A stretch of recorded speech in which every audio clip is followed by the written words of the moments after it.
李小璐深陷夜宿门，震动娱乐圈。作为老公贾乃亮，不仅要拍戏，还要参加春晚节目审查，这么忙碌也要注意身体。这不就有媒体爆料，贾乃亮不幸患上重感冒，戴着口罩不断咳嗽。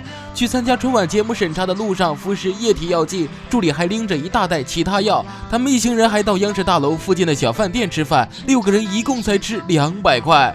从照片中看，贾乃亮一身黑色全副武装，戴着口罩的他依旧不停咳嗽，还从助理的手中接过药，立刻喝下，看起来十分可怜。